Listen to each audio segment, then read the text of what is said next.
तो लोकसभा चुनाव को लेकर तैयारियां तेजी से चल रही हैं। सभी राजनीतिक दल अपने अपने मुद्दे जनता के सामने पेश कर रहे हैं। ऐसे में जनता क्या सोचती है?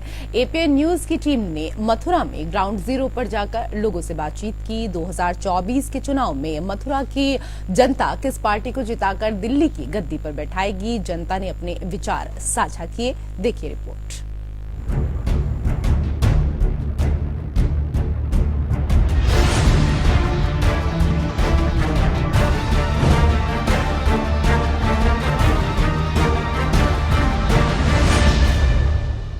सरकार की वजह से महात्मा गांधी, इंदिरा गांधी, सुना था राहुल गांधी भी कोई है बना। आगामी समय में लोकसभा चुनाव होने हैं। लोकसभा चुनावों की सुगबुगाहट प्रारंभ हो गई है। इसको लेकर के सभी पार्टियों ने अपनी कवायद तेज कर दी है। कुछ पार्टियों के अपने कैंडिडेट भी घोषित कर दिए गए हैं कि किसको चुनाव मैदान में वो उतार रहे हैं और क्या उनकी प्राथमिकताएं हैं, वो अपनी जनता से क्या चाहते हैं।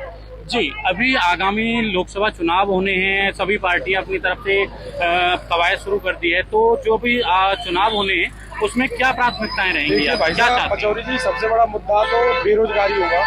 किसानों के साथ जो सांडों का जो मुद्दा है वो भी बहुत बड़ा मुद्दा यहाँ रहेगा।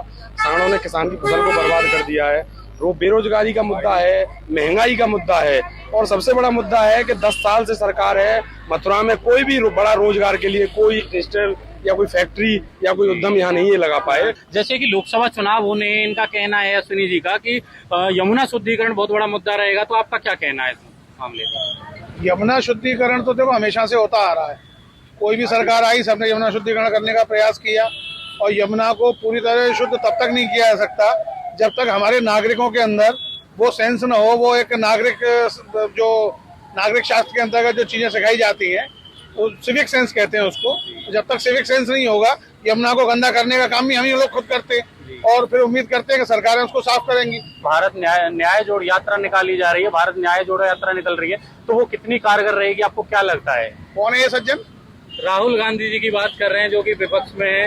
राहुल गांधी जी को सभी जानते हैं। महात्मा गांधी, इंदिरा गांधी, सुना था राहुल गांधी भी कोई है बना। भाई साहब एक बात बताओ, हमारे हिंदुस्तान में सदियों से लोगों को तरह तरह के शौक रहे हैं। कोई मुर्गे लड़ाया करता है, कोई तीतर लड़ाया करता है, कोई कुत्ते लड़ाया करता है, कोई बैलों को लड़ाई मतलब बैलों की दौड़ हुआ करती है। जो यमुना प्रदूषण की बात हो रही है, यमुना प्रदूषण सरकार की वजह से है।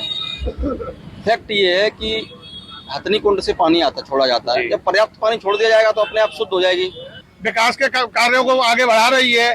ऐसी महिला, ऐसी कृष्ण भक्त महिला के बारे में इस तरीके के उसको बाहरी बताना, विदेशी बताना, ये तो इनके संस्कारों के खिलाफ है कि अपनी माता की गोदी को ही गंदा करने का प्रयास करते हैं। हम इतने नालारा और नालायक अपनी माता के नाम पे करोड़ों रुपया, अरबों रुपया लोग हैं जो यमुना को शुद्ध कर रहे हैं। हम लोग हैं, चल के देख लें। आप घाट पे चल के इस कार्यक्रम को आप घाट पे चल के कर लें। आप घाट की बात कर लो। भारतीय जनता पार्टी घाट बनवाए, किसी चीज का नहीं घाट बनवाए नहीं। बेरोजगारी के जनक है, बेरोजगारी के जनक है।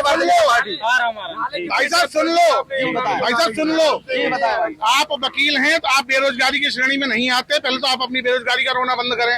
कोई आगे घर बना लेता है, उसको आगे साधु संत वो भी प्रमाण नहीं देते। और ऐसा आपने देखा होगा कि भक्ति के लिए जब ब्रज में आते हैं तो ब्रजवासियों की जिस तरह से सेवा करते हैं और खुद इस बात को मानते हैं कि हम लोग यहाँ पैदा नहीं हुए, जो लोग यहाँ पैदा होते हैं वही ब्रजवासी होता है। तो इस बात का मैं खंडन करता हूँ। बाकी सभी पार्टियां अपनी अपनी तरफ से पूरी कवायद कर रही हैं और अपनी जीत के दावे करती हुई नजर आ रही हैं। मैं गिरधर पचौरी, मथुरा से, एपीएन न्यूज के साथ।